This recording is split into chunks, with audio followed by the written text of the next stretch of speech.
All right. Welcome, everyone. Today, February 16th, Thursday. All right.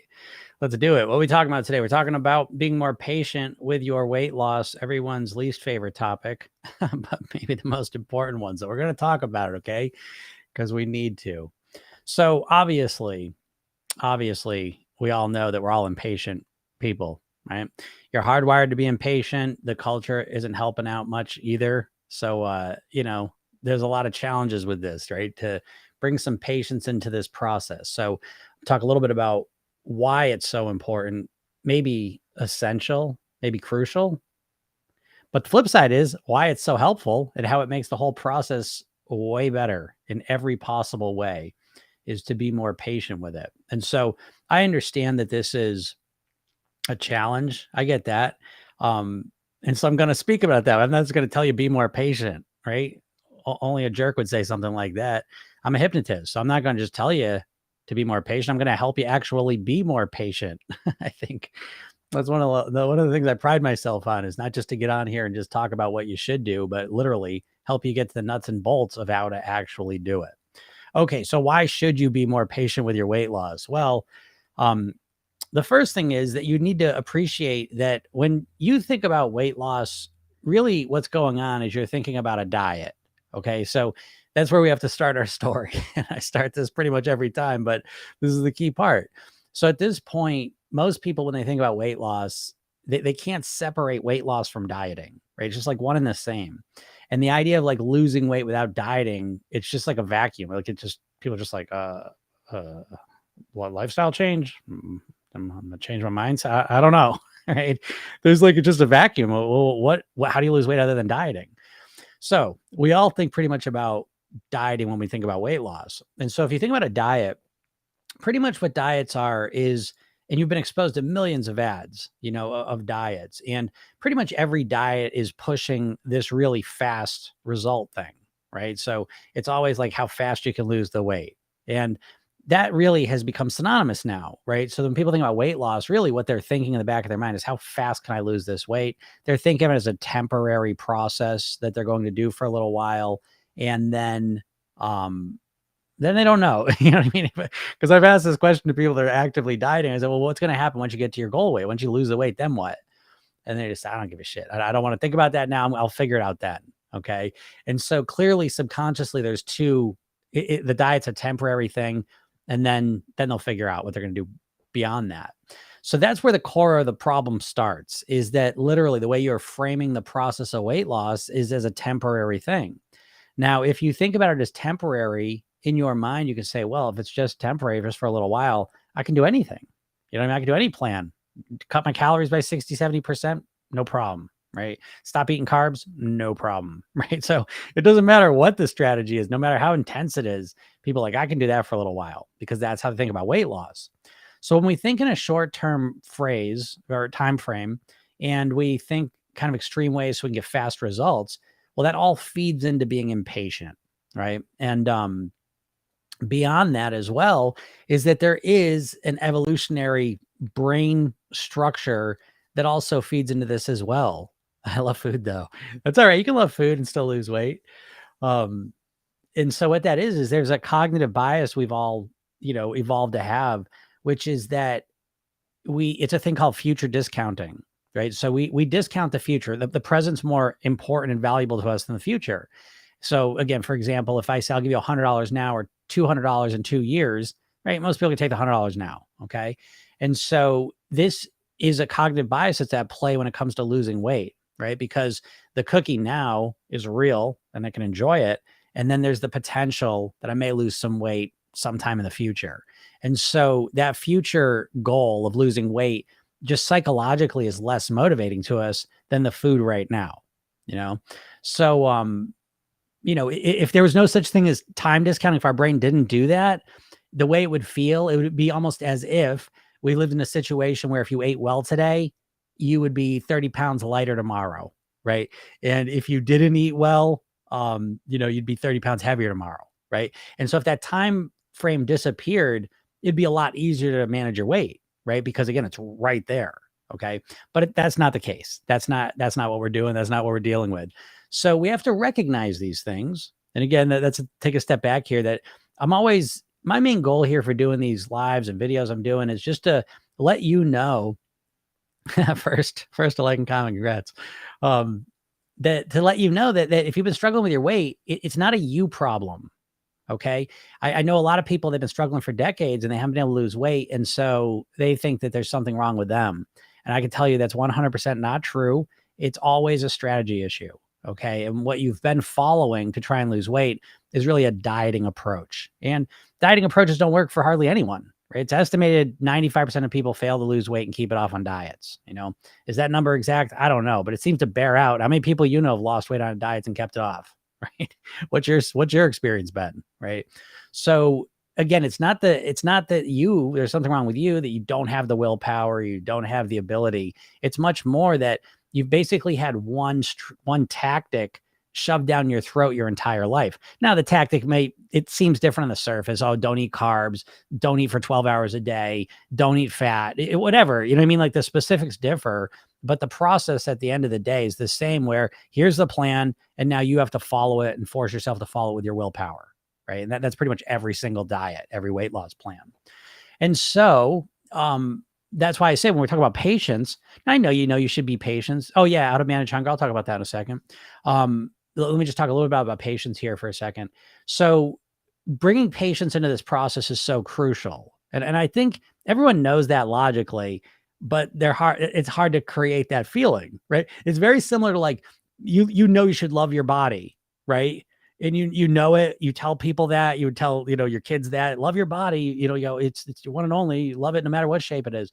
You say that, but it's hard for you to actually feel that, isn't it? Right. You know what I mean? So again, it's logically, it makes sense. You believe it, but can you actually generate those feelings of love for your body? That's a challenge for people, because a lot of people spent decades hating their body.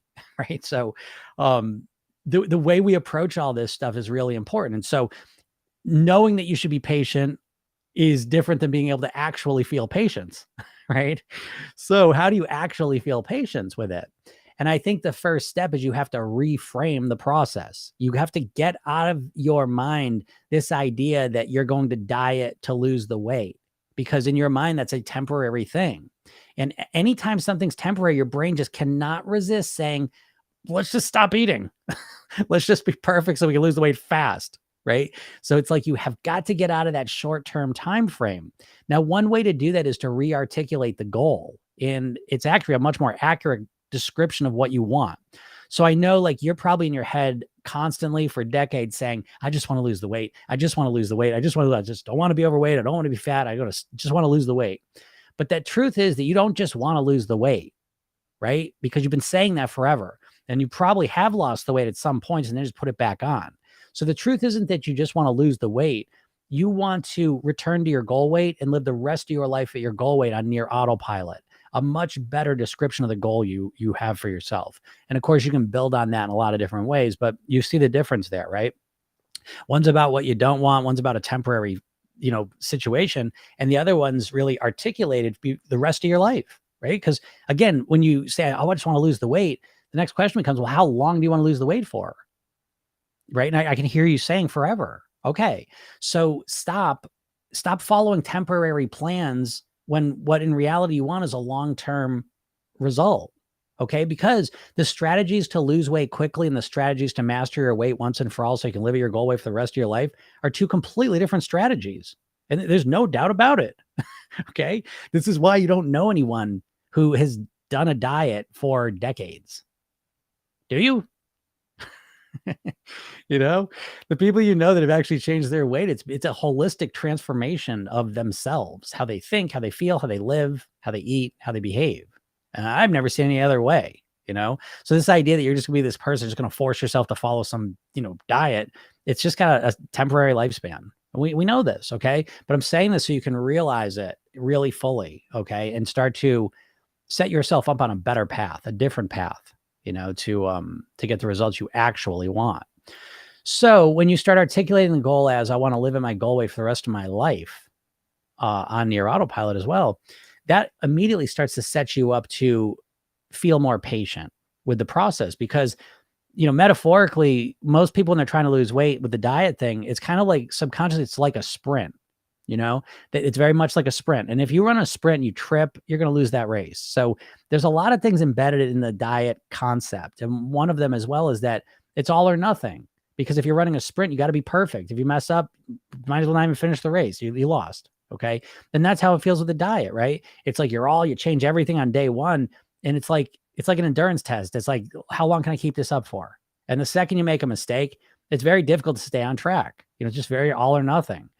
And so that's because you think of it as a short-term sprint. So really what you want to think about your weight mastery, and that's the word, is that you want to master your weight, and that's a forever process, right? That's for the rest of your life. Okay. And so that takes some of the steam out of it, so I bring it back to like keeping your teeth clean, right? You can't just like brush the hell out of them for a week and then they'll be clean forever, right? No, you need to have a long-term strategy. You need to brush them consistently every night, a little bit every night, you see?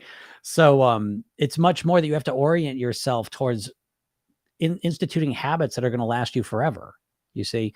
So that's where the patience comes from. And you start to reframe this whole process as one of, I don't care how long it takes me. I just want to get to my goal weight and be able to stay there.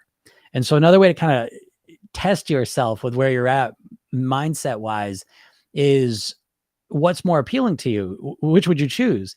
Would you choose to lose the weight as fast as possible or for as long as possible? Right. And that's a funny question because what it does, oh, hey, Mia. What it does is it lets you notice that shift, like what your conscious mind says, I want to lose it as long as possible. But again, emotionally, you're more tied into as fast as possible. Right. And so it does take work. Like you literally, as a hypnotist, really what you're doing is you need to literally re-hypnotize yourself. You need to wake yourself up out of the trance that you're currently in, which is that diet mindset trance. And you need to re-hypnotize yourself into a weight mastery trance where you're going to focus on developing the skill sets, the mental, emotional, behavioral skill sets that allow you to live at your goal weight forever. You see, so it's a completely different process. Now, ironically, the weight mastery path, the weight mastery process is a lot easier because the weight loss process is usually one of way overcorrecting right away, right? It's like you're starting day one, 60, 70% calorie cut, and all whatever else you're stacking on top of it. But you're starting day one, just way overcorrecting, for where you were at. And you just expect you're going to just live that way until you get your goal weight. So it's really hard. It's really intense to just change everything one day, right? You wouldn't do this with anything else. I can't even think of anything else you do this with, it's like, again, I always use the metaphor. If you want to play the piano and you're just like, okay, I'm going to start playing 8 hours a day. Okay. Have fun the first day. Cause the second day, your fingers are going to be all cramped. You're not going to be able to move them. You're going to be able to practice for a week after that, but metaphorically, that's kind of like how people approach dieting. And it's like, they way overcorrect and they just burn themselves out, And so it's time for you to kind of look at that. It's like I get out of here and I swear part of what I want you to do is just take this as an opportunity to reflect, kind of go meta, pull back a little bit from yourself and look at yourself from a little bit of a distance or from a different angle and just notice the patterns you've been repeating over and over and over. It's a very human thing that we're so smart in one sense, but we repeat the same patterns with shitty results on the other sense. It's weird, but we do this. So take this as an opportunity to kind of reflect on what you're doing. And I'm going to get to that in 1 second. Take this as an opportunity to look at your approaches from a distance and recognize how you keep doing the same thing over and over and find new ways and new motivations to want to do it differently. Right. That's a big part of what I want you to get out of this. And so that's why when you start orienting towards patience, which is 180 degrees opposite of how most people are approaching their weight loss, right? You're completely impatient. You just want the fastest results possible. And you don't realize that is keeping you stuck on this diet merry-go-round, where you just keep repeating the same process with the same shitty results over and over again. And a big part of it is that you're trapped within this impatience. Yeah, the self-sabotage. I'm going to get to that. Because I don't think it's self-sabotage. Okay, so I'm going to reframe that for you 1 second here.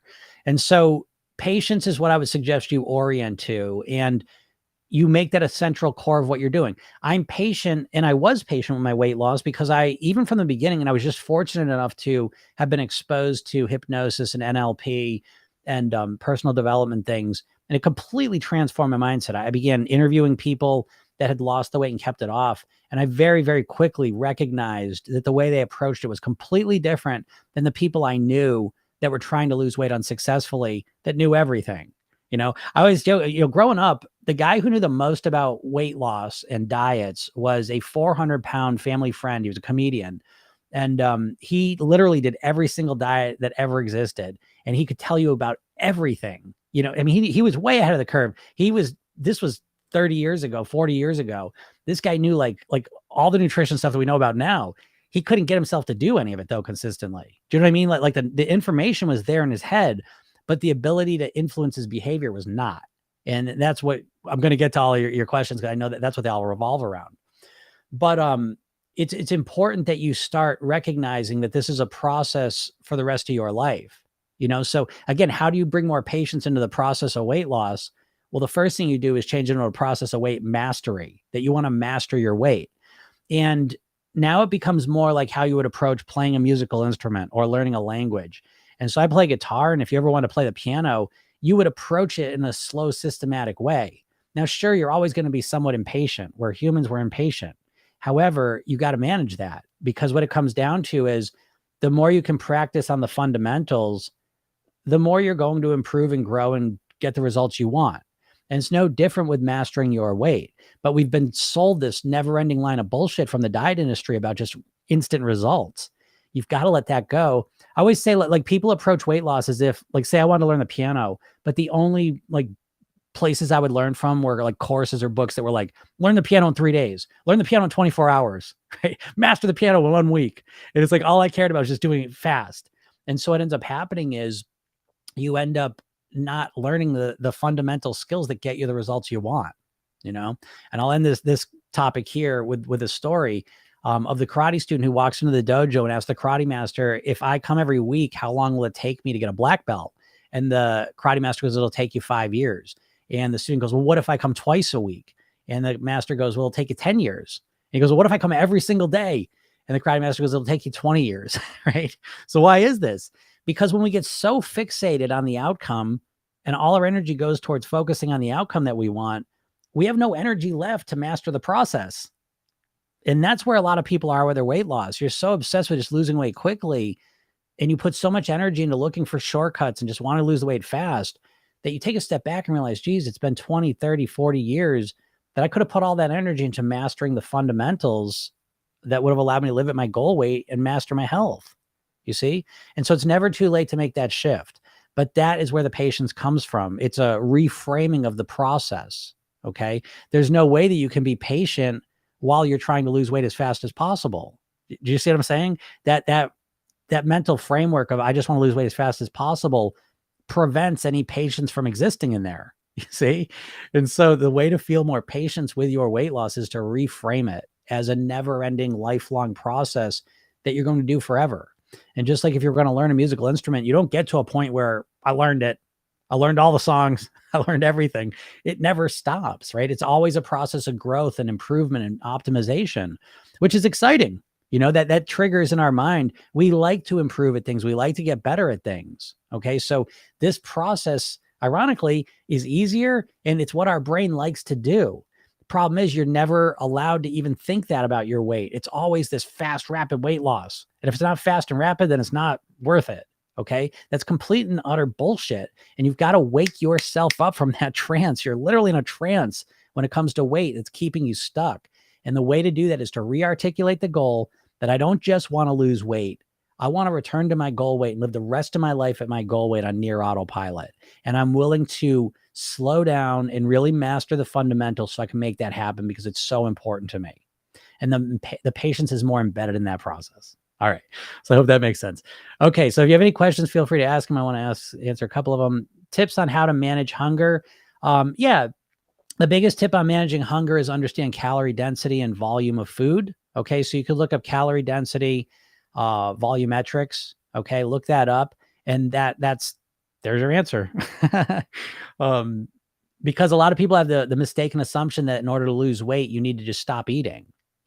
That's not true. You need to reduce calories, but you can eat more food and reduce calories by changing what you're eating. Okay.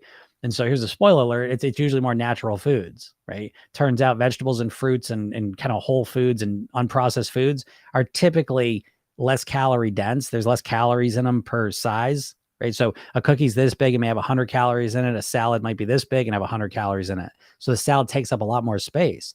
So the volume of food is a big factor in how satisfied you feel from it. What you're eating is another factor. So if you're consuming a lot of fiber, if you eat a big salad, it takes up a lot of space and there's a lot of fiber in it. So it takes up more room in your stomach. It takes slower to exit your stomach and get in your intestines. While it stays in your intestines, because it's a lot of fiber, it doesn't all get absorbed. So it stays in there, makes you feel fuller. And, so that's the quick and simple one. I'll give you that. I've been struggling with all or nothing mindset. I binged today and yesterday, but I find that I also self-sabotage for some reason, and I don't understand why.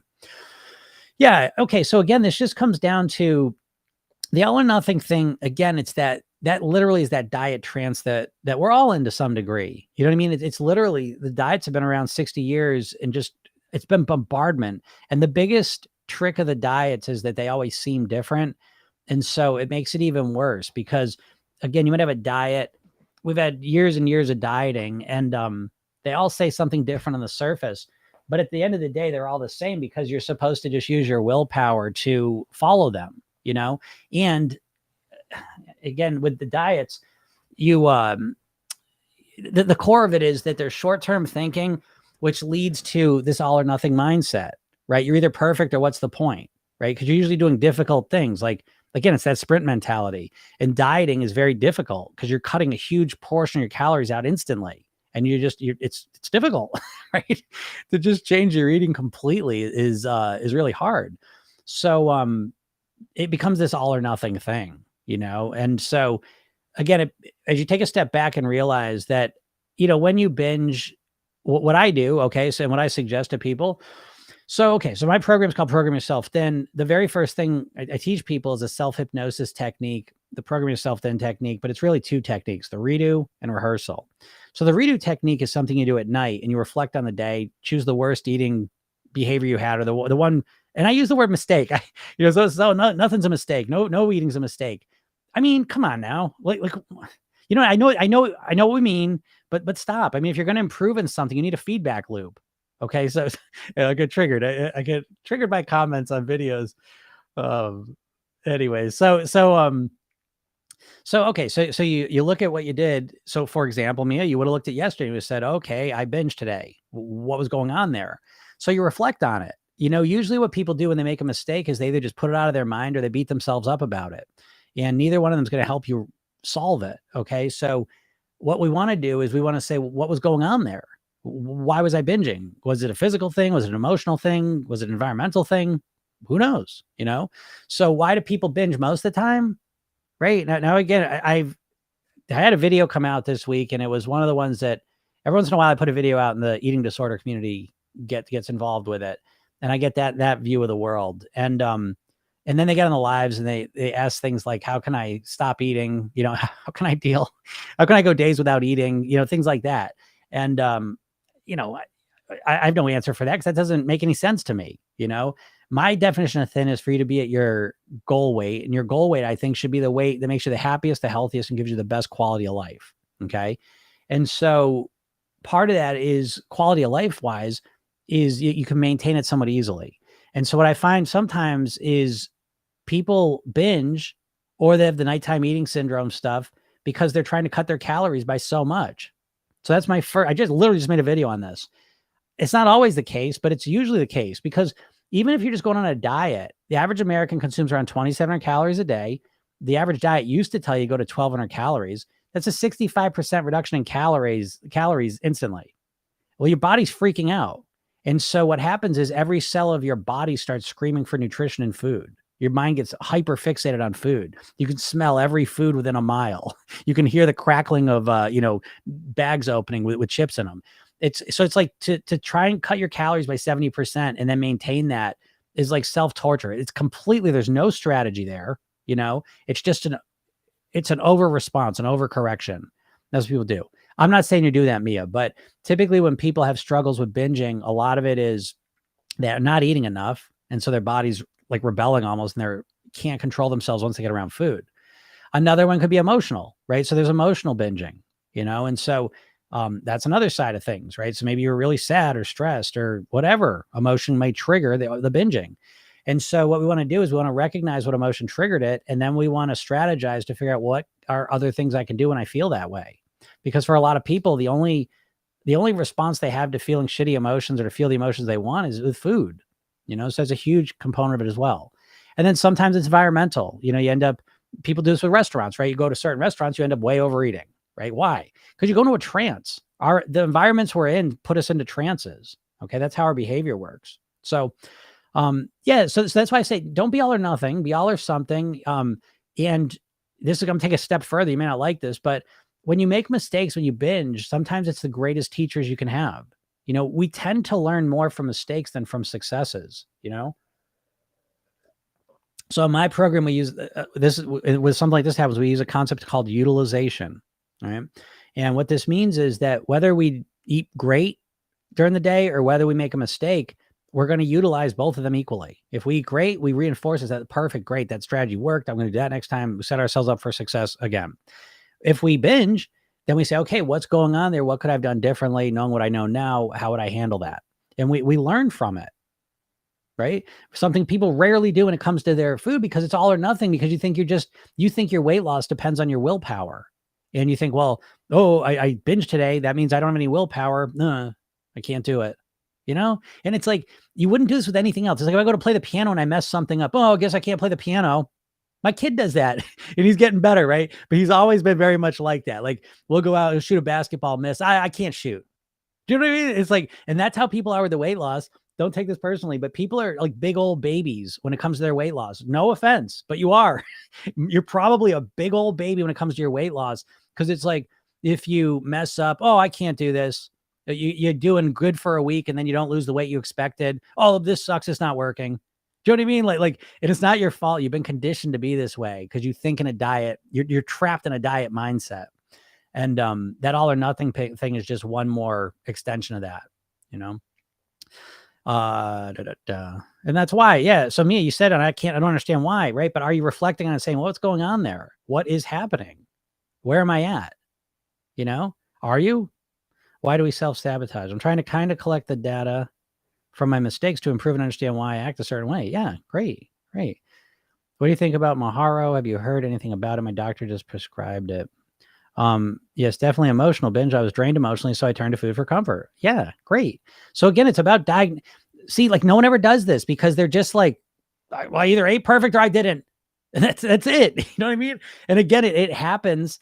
We make the mistake, which you're always going to make mistakes, like for the rest of your life. There's no, like, you have to get this idea out of your mind, because the diet, yeah, you could eat perfect for a little while. Sure. But the longer that timeline gets, the less you're not going to be perfect. I promise you, you're not gonna eat perfect ever for any extended period of time. So you might as well organize around that fact, right? But you're not. You in your mind think dieting wise, you're like, oh, I could eat perfect for a little while. And then you do some weird thing in your head where you think, you're like, well, I don't know what I'm going to do once I lose the weight, but I'll just keep eating perfect. I don't know. I'll figure it out then, And you keep looping through this. So instead of like going into denial or beating yourself up when you make a mistake, get your little investigator magnifying glass. What was going on there? Oh, emotional. Oh, maybe I'm emotional binger. Oh, when I get sad, I was drained. And when I get drained, I tend to go to food for comfort. Oh, okay. That's interesting. Do I have any other better strategies? When I feel drained, what are some other things I could do? You never think this, right? Because if you go into denial, you just say, oh, I'm never going to do that again. Yes, you are, because it's a subconscious program. Or you say, I'm going to beat myself up. I shouldn't have done that. Why did I binge? What am I doing? I want to lose weight. Oh, here I go again. And every time you keep thinking about the mistake, you're literally programming your subconscious mind more. Your subconscious mind doesn't understand negatives, right? I tell you not to think about a banana. Don't think about a banana. Don't think about a banana. Don't think about a yellow banana. What are you thinking about, right? And so when you say, oh, why'd I I shouldn't have done that. I don't want to overeat anymore. I don't want to binge anymore. Well, what are you thinking about? You're thinking about yourself binging. No solution in sight. And this is what most people do. And this is why they just keep cycling through the same bullshit over. So what do? You start goes, oh, I'm an emotional binger. But what's that mean? Let's get more detailed. Oh, when I'm drained, when I feel depressed, when I'm in certain places, right? So I want to see what you wrote there. You just wrote, I want to see that. Yeah, emotional. I was drained emotionally. Yeah, drained emotionally. And I would get more detail on that. When I'm drained emotionally, what can I do? Because I'll tell you what I do. I get depressed. And when I notice I'm depressed, I notice it, first of all. I notice the feeling. And then I start to notice my head. I get this voice that gets louder than normal. It's just a negative voice. It's all negative as all get out. It's very, they call it catastrophic thinking. I get that voice where everything's the worst. You know what I mean? Oh, that's not going to work. That sucks. That's not going to work. Oh my God, this isn't going to happen. Oh, that's what I start saying to myself. Now I recognize that. And sometimes I can't stop that voice and it just keeps going. And I'll just feel like shit. I'll just feel down and depressed. I can't think clearly. I get that voice chirping in my head. And so what I will do typically is I will just go to sleep. I'll go sleep. Because a lot of times what I've noticed is when I feel drained emotionally, it's because I'm drained energetically.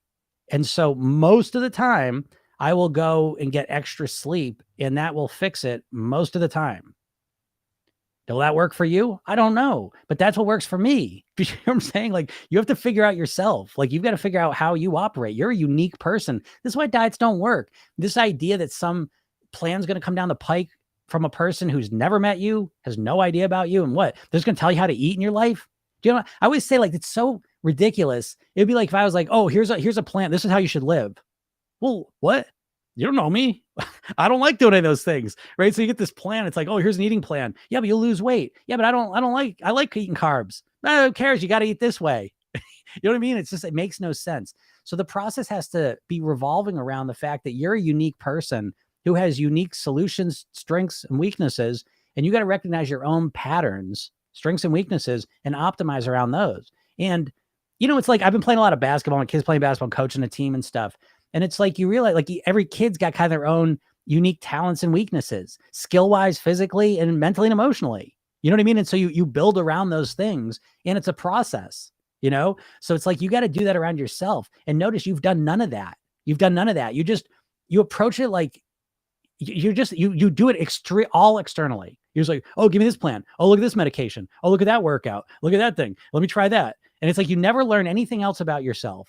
And you keep trying these plans that aren't built for you, that have nothing to do with you, that never resolve your core problems, and you keep struggling with it. But the worst part is you say, there must be something wrong with me.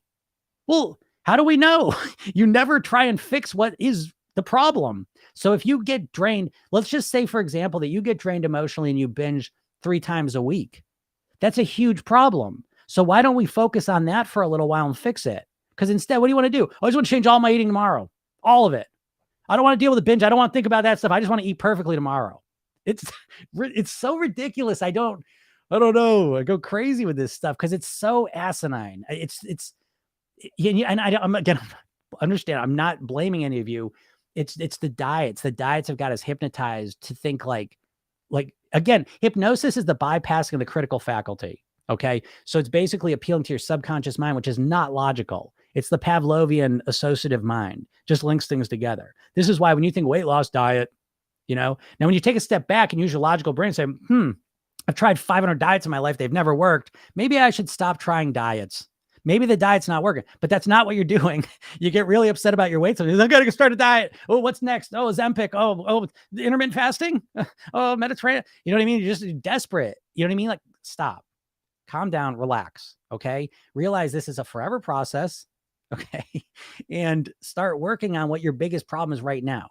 Because, for example, Mia, if emotional binging is the biggest problem, that's what I'd focus on, because never mind just the weight and the food and the eating part of it. You're never going to believe this, folks. How about this? Your weight really doesn't mean a shit of difference most of the time.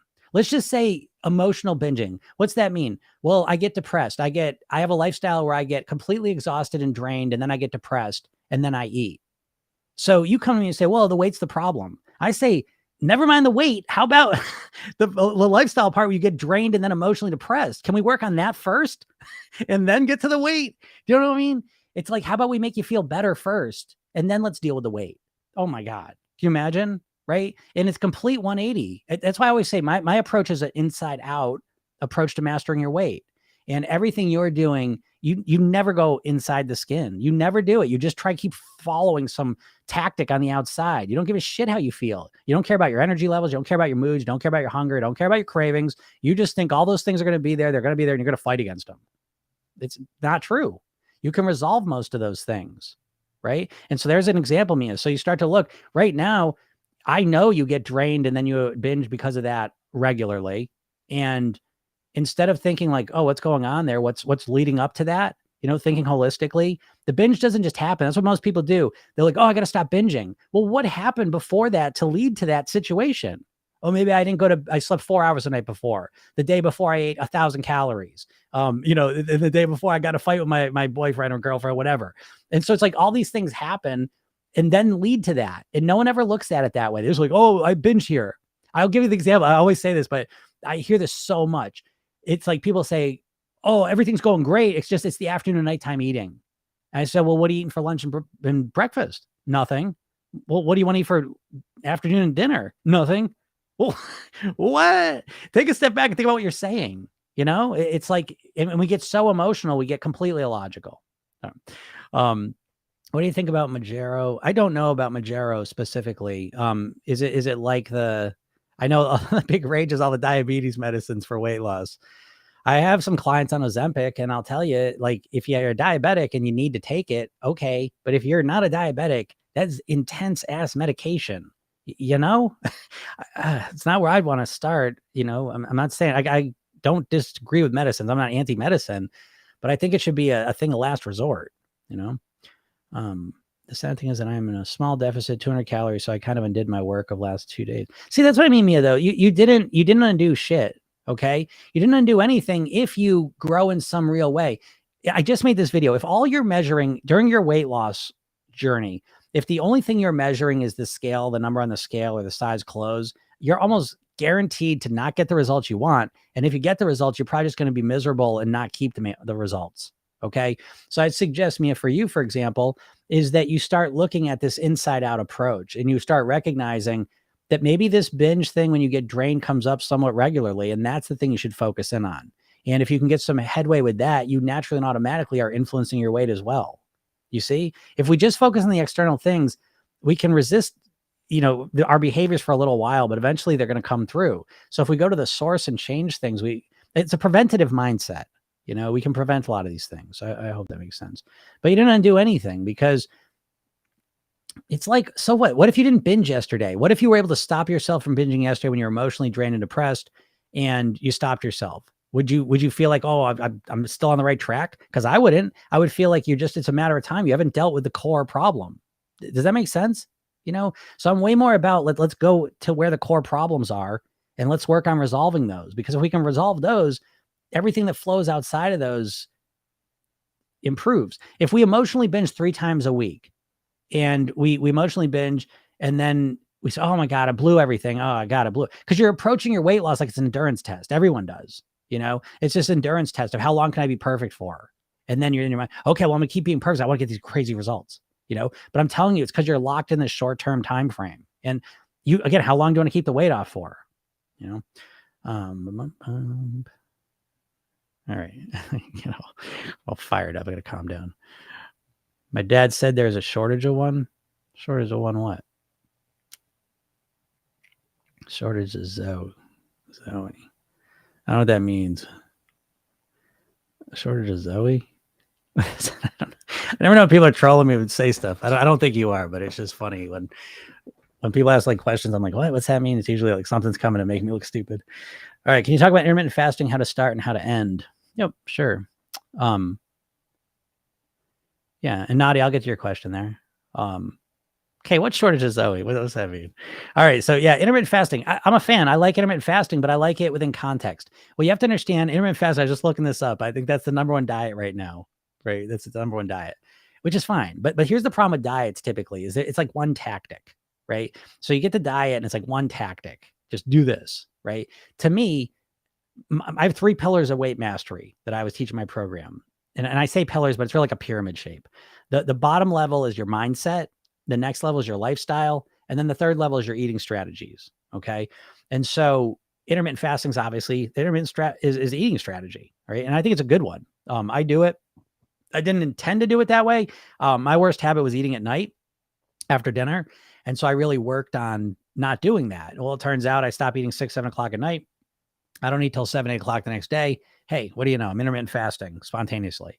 And it's been one of the best things I've ever done in my life, not only because it definitely helped me master my weight, but it feels good. I think us human bodies were not designed to eat food all the time. So I think giving us a break is great. So I don't know. Intermittent fasting, I'm a big fan of. Now, again, I leave it up to everyone. My number one rule of everything is that there's no right or wrong. There's only what works for you, So I think that, you know, I don't like fasting. Like I wouldn't want to fast a whole day, but that's because when I fast a whole day, I get obsessed with food. So I don't like to do that.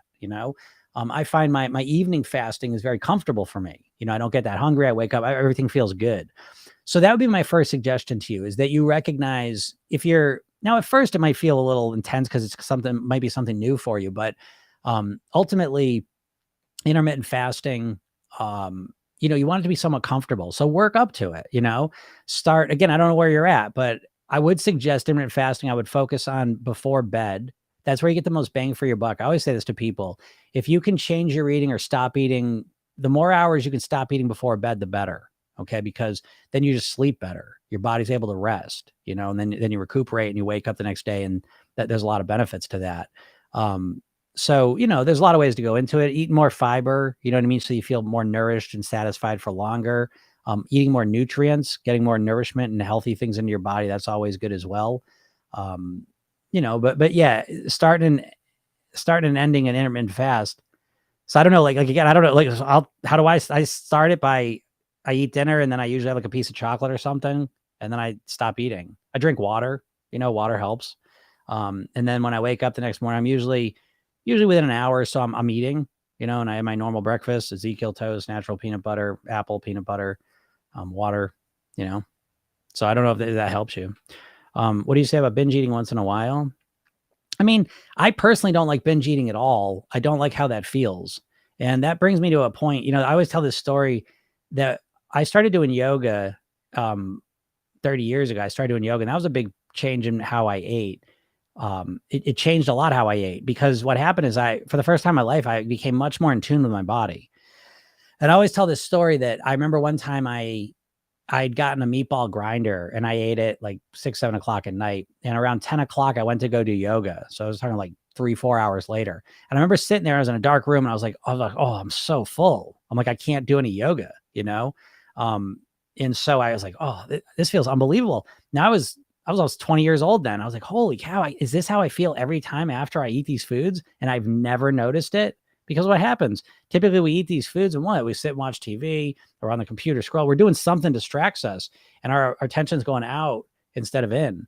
And so that first time I did yoga after eating like that grinder, I was like, oh my God, I can't believe how this makes my body feel. I felt like stuffed. I was tired. I felt full. I didn't feel good at all. And so that was a real eye opener for me. So yeah, binge eating, that's what I do, but that's what I do anyway. So I overeat, I wouldn't say it's a binge, but I definitely overeat random times. And I used to do it a lot more, and I've systematically kind of weaned it out. But the way that I've weaned it out is not by beating myself up and saying I can't overeat. It's by, when I do overeat or eat too much of the wrong stuff, I sit quietly with my body and I connect to that feeling. And I say, I don't like this. I don't like how this feels, which goes into one of my core strategies of really mastering how you eat, which is that most people, when they think about what food they're going to eat, they're really just thinking about the consumption of it. Millions of food ads in your life. When you think about food, you're just thinking about the looking forward to it and then the eating it. And that's it. That's the movie you make in your mind to decide.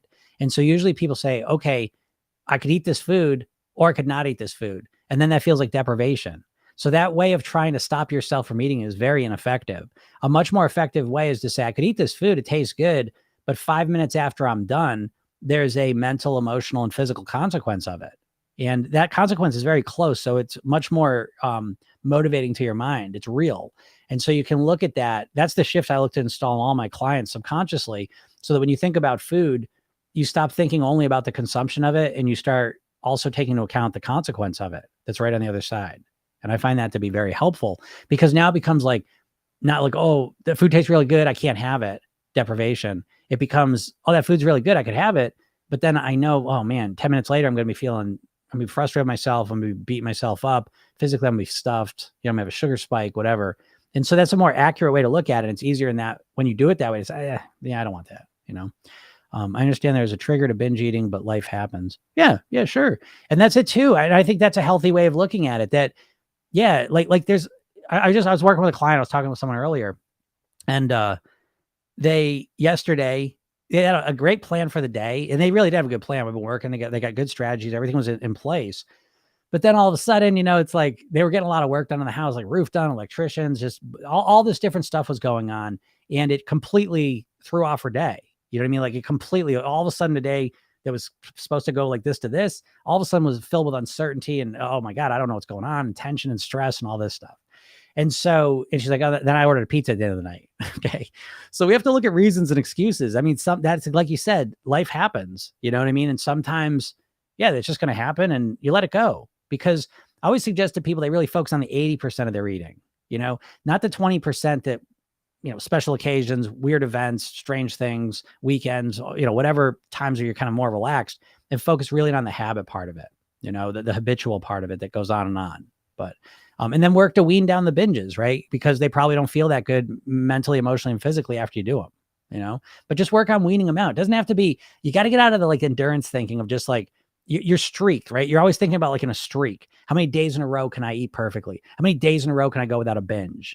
And ironically, that way of thinking encourages more of that behavior because you're subconsciously fixated on that thing. And just like counting the days, how long can I go without doing it? And so it sets you up to do it. Everything's revolving around that, So listen, binges are going to happen. Overeating happens, I've been eating more sugar and chocolate and candy this week. Right? It's Valentine's Day, which usually isn't a problem. This year, I don't know what happened. There's just chocolate and candy everywhere. Part of my daughter works at a chocolate store now. But there are things happening and that are new. You know what I mean? It's new this year. And so I've eaten more chocolate than I normally do, but I recognize what it is. I'm okay with it, within balance, and I'll be more prepared next year, whatever. Someone says I have a headache when I fast. Any recommendations to prevent the headache? Yeah, don't fast. I don't know how long you fasting for, but let me know that because I want to know what I'm talking about here. Like I said, I've been getting a lot of eating disorder people, and they trick me because they'll be like, "Oh, what's going on? I don't know why I'm binging." And then I get more details, and it's like they're trying not to eat for 4 days in a row. You know what I mean? And it's like I don't believe in any of that. So I just want to make sure that we're on the same page here. What is your intermittent fasting period times? Let me know what do you consider an intermittent fast period before I go any further with this. Down 8 pounds already. Nice job. What have you been doing? How'd you do it? I use salt when I'm fasting. It helps to stave off my headaches. How long are y'all fasting? This better not be. I get this. And it's like, when I start seeing the strategies of eating disordered eating, and I understand the disorder, I get that, Water fasting. I'm very overweight. Yeah, here we go. I wouldn't suggest water fasting. I eat one a day. I fasted for 5. Here we go. Right. Yeah. Okay. So, yeah, I mean, I bring you all back to the core. What's the goal here? You know what I mean? This idea that a number on a scale is going to make you feel better. I mean, that that's not the truth, so you've got to cultivate a richer, more meaningful goal, I would suggest. And I do this with my overweight clients, that are struggling to lose weight. It all comes down to what's the goal, and if the goal is just a number on a scale, you're going to struggle. Whether it's you're overweight and you want to lose it, and it's just a number on a scale, doesn't have enough meaning. And if you're way underweight and you just want to get more underweight because you think that number is going to mean something and do something, it's not, And so there always needs to be more meaning to it. And I always suggest the meaning you might want to orient around is quality of life, And I don't think the quality of life of just trying to eat as little as possible to be as skinny as possible is good. Okay, no, I'm fasting. I know it's not the great way. It was 206 pounds, now 198. So I'm just going to keep going to get to 175. Then we'll stop. And let me ask you this. What do you think is going to happen when you stop? When you get to 175 and you stop water fasting, what do you think is going to happen?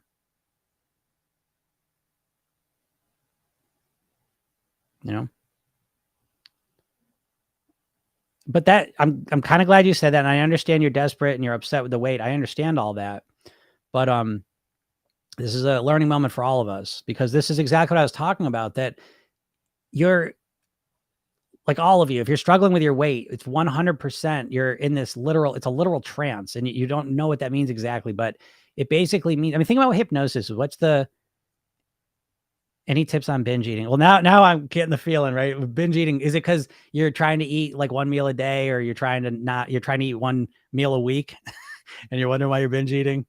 Um, but I want to say, yeah, but I want to get back to this, because account 4517, like, I hope this is the learning moment. I hope to save a lot of pain for you. You know what I mean? Because and this is a learning moment for everyone, because this is what I'm talking about. Subconsciously, when you think about dieting, when you think about weight loss, you're thinking about it as a temporary thing. I just want to lose the weight. And then you don't think past that. You just think, you think to the point someone can say, I'm going to water fast. I'm just going to drink water until I lose 40 pounds. And then I'm going to stop. And like, to me, it's like, well, that doesn't mean anything to me. That seems like a perfect strategy to feel super depressed in whenever you get to 175. I don't know, it'll take you a couple weeks, couple months.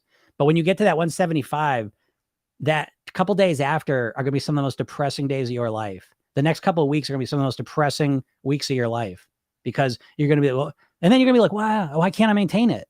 Why can't you maintain what? Drinking water forever? I just made a video. You should go watch it. I was being completely sarcastic.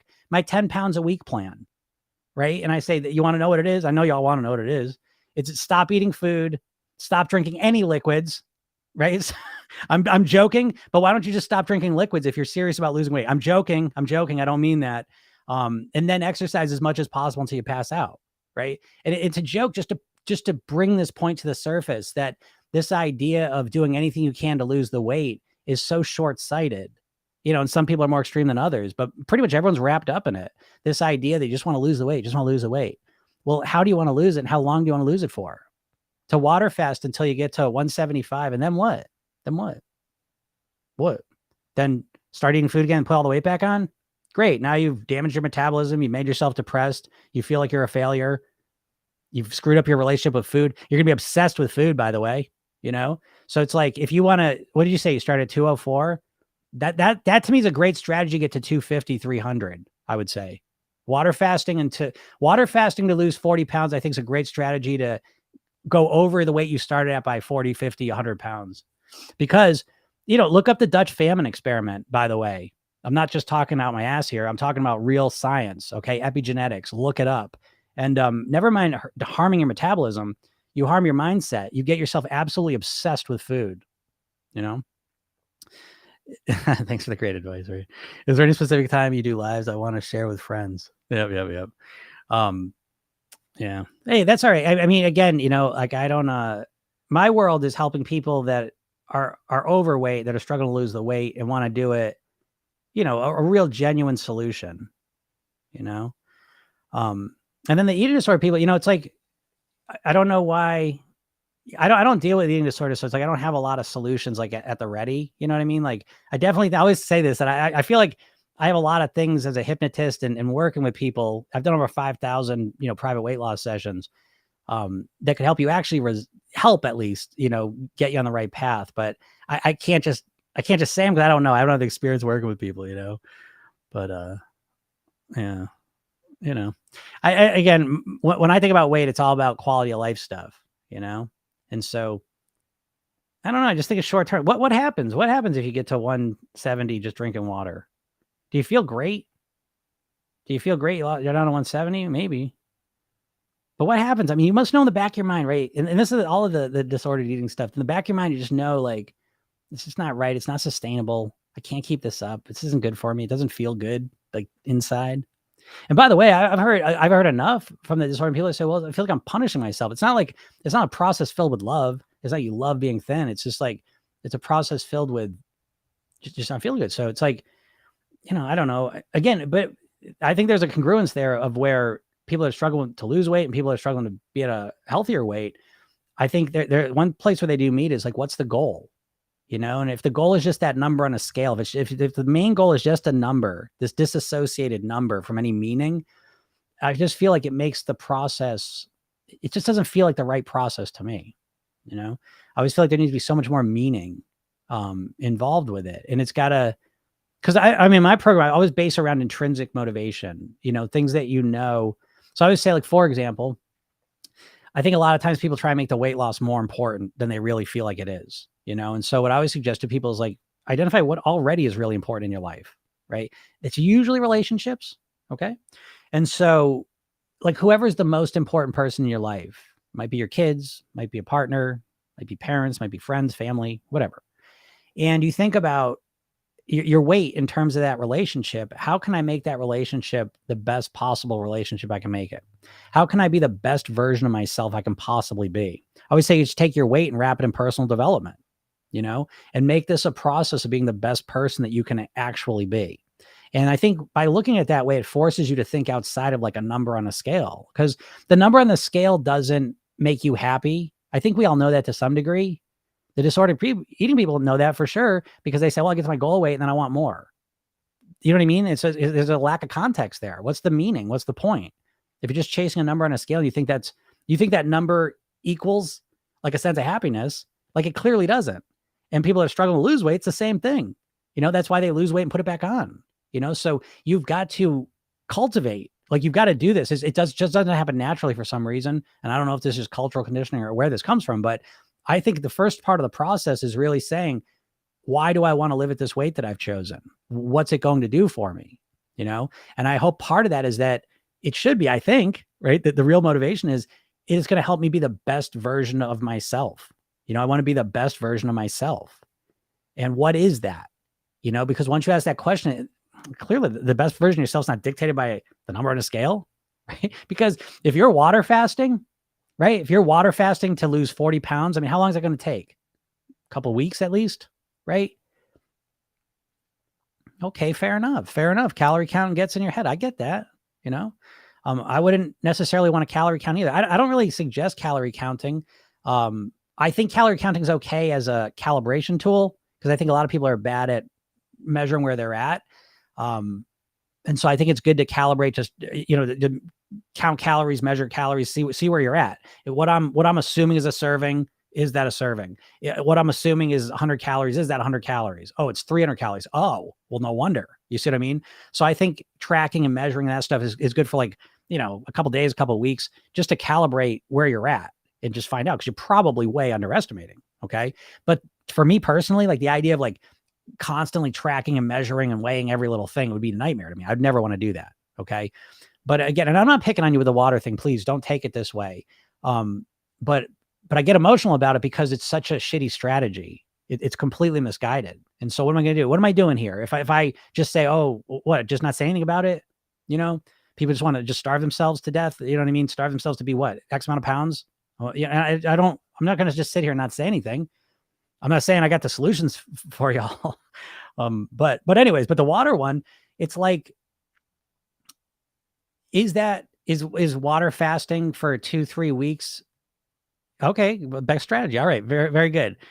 I appreciate that. I thought you took off and left. So I'm glad you stuck this out. So first thing I would suggest, by the way, all of you, is go check out my bio, go click that link and go get that hypnosis session. I'm giving you a hypnosis session for free. Go listen to it, because that's the entrance into a different strategy, this inside out approach, to transformation.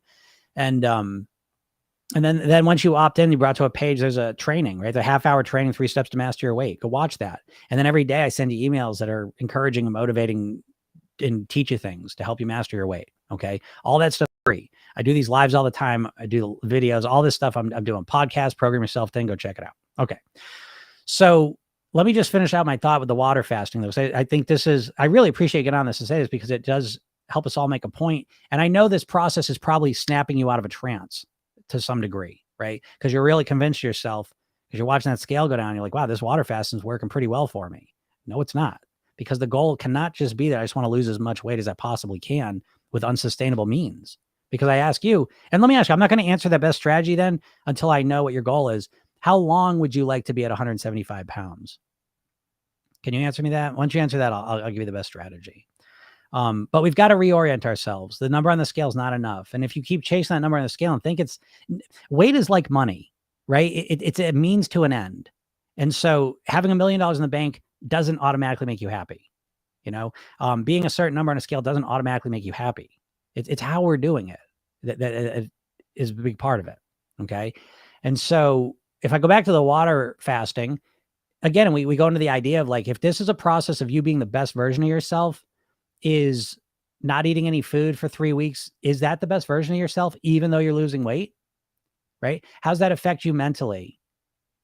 How does it affect you emotionally? Right? I don't know how it's affecting you physically. What are the effects? Are the effects of water fasting weeks at a time making you the best version of yourself? Is trying to starve yourself for 3-4 days in a row making you the best version of yourself? Is being obsessed with getting the lowest number possible that you can humanly live with making you the best version of yourself? And you say, well, that's my ED says. That's what I don't get. Different people have different answers to this. But what does the rest of your brain say to you? Right? What do the people that you trust and love, what do they say? When you bounce it off of that and you come up with a real logical, congruent answer to what is the best goal weight for me, yeah, because I'm skinny now. Great. I mean, I like being skinny. And I mean, I have a program called Program Yourself Thin. And so I like being thin, but I think that there's some people that being thin, okay, here's the thing, right? You've got to take your goal weight. A lot of times people choose a goal weight as if it lives in a vacuum, right? Meaning that I just want to weigh this weight. I weighed that when I was 18. That's what I want to weigh again. But there's no real meaning to it. You got to take into account how you're going to have to live in order to live at that weight. Okay. And so if like, in order to live at that weight, all you can do is drink water and eat carrots, that's a pretty shitty quality of life, probably. And so it's like, why are you choosing that weight then? Why? Oh, because I'm going to be really thin. Okay. Well, like, why am I at my weight? I'm at my weight because I want to be as healthy as I can possibly be. I like being thin, but I want to be at the weight that's going to make me the healthiest. That's the goal here. Okay. I live a whole lifestyle. Do you know what I mean? It's not just a weight thing. There's yoga, there's hydration, there's lots of sleep, there's meditation, there's playing guitar, there's hanging out with my kids, being a good husband, like it's a whole lifestyle to be the best version of myself. I'm not just going to say, oh, all I care about is just being a number on a scale. Why? Because, and I'll say this to all of you, if you think the only thing that matters is how skinny you are, like what if you're unhappy and miserable on the inside? Like that skinniness doesn't hide that. You know what I mean? So to me, it should be this inside out approach where what serves you best? Where are you at the best version of yourself, inside and out? And if all you care about is the outside, then great. I mean, you're a free person, do what you want, but that's nothing what I'm talking about, And so nothing I'm saying is going to work for you. You know what I mean? Because the very core, the engine that drives the whole process I'm talking about is you becoming the best version of yourself, becoming the happiest, healthiest version of yourself with the best quality of life, And if you think just being a number on a scale is the only thing that defines that, then I disagree. And we'll leave it at that. So, yeah. So what's the best strategy then? Well, I didn't see your answer, so I'm going to skip that question, but, I will leave you with that. How long would you like to be at your weight there? Right. So you're going to drink water until you lose another 40 pounds. And my question to you is how long do you want to be at that goal weight of yours? Right. Because you're living as if you don't care how long you're there for. Oh, okay. I got skinny through liquid dieting for 3 months. I do, oh man, to maintain. I don't know how to be normal anymore. There you go. And that's what awaits you on that path. Forever. Get lower to like 140. Yeah, sure. Right. So if you want to be forever, the strategy you're doing is again, I can't stress this enough, and I'm not fear mongering here, but I can't stress enough that that's a strategy to put you up over 250, 300. If you're starting at around 205, water fasting for a month, I still recover from trauma being a raw foodist, right? I was a raw foodist. I never was more obsessed with food in my life, And I was like, who cares? It wasn't healthy mentally, emotionally, And so it's like, how are you just it's like our insurance industry in this country. Like we just take the teeth out of it, right? Like, oh, your health insurance covers everything except your teeth. And so it's like, I'm skinny and everything's great, but I'm absolutely miserable inside. I hate living like this. I'm just obsessed with my weight and I feel like shit. Well, maybe we should take that into account too. Right? I'm changing. It's crazy listening to you. My shopping for food, my motivation for exercising. Super. That's awesome. And that's what happens to a lot of people when you listen to this. Because what's happening? We're getting you congruent. You know what I mean? Like most people approach their weight loss in a very incongruent way. And that's, again, and I'm talking about this on our call here because I get a lot of eating disorder people on there. And it's the same thing. It's just, it's incongruent in different ways. You know, my need for water, I feel better about me. Yeah, that's great. That's awesome. And so I hope you get my session, because if you do that, like, again, it just kind of helps you with that. All right. But yeah, I guess getting through liquid, I'm going to end on that one, break, because this really just proves the point for the people that I'm usually talking to that want to lose weight. And it's because it's an extreme form, but it's no different than the dieting mindset. But the idea that I got skinny through liquid dieting for 3 months, I do 1 meal a day to maintain, I don't know how to be normal anymore. Okay. And so this is what happens if you choose in, what's the opposite of normal? Like if you choose an unnormal, disnormal path to get to your goal, it's not going to, you're not gonna be able to maintain it. If you choose an unsustainable way to get to your goal, what's the point? I just don't understand the point, you know? That you could say you have an eating disorder, but I mean, and people always say, like, with the eating disorder, that's like, oh, my eating disorder tells me this. And so it's like, I get what you're saying. One voice that's coming with the eating disorder, but implied in that is that you have other voices in your head too. What do they say? What do they say about liquid dieting? What do they say about 1 meal a day, 1 meal a week, fasting for days? What do the other voices say? Do you listen to them at all? What are they saying? I understand that comes through, but if we start off on an unsustainable path, like, what do we have waiting for us? You know, I just don't see any, I don't see any joy or pleasure in it. To me, that's not a real joy. And I say the same thing when people are struggling with weight. They say, oh, you don't get any joy because you don't eat cookies. Well, I eat cookies, but I don't eat them all the time. They say, well, you don't have joy. You don't eat ice cream all the time. That's great joy. Is it? Is eating cookies and ice cream all the time great joy? Is struggling with the weight and feeling the way you feel about yourself, is that great joy? So you see what I mean? Like, eating disorder, overweight, there's a lot of parallels in my book. You know, I see a lot of the same things. I lost 73 pounds since listening to you. Wow. Pretty good. Pretty good. Yeah. The first time I liquid dieted for a month and binged for months after in 22 like a monster. Thank you for writing that. Yeah. But I did it again for 3 months last year, and oh man, I've maintained for ages now. Yeah. Great. That works for you. You know, this is my new healthy normal now, finally. All right. Yeah, it was really bad. I do regret it. But to be honest, but the joy for me was because it was fast weight loss. I get that. I totally understand that.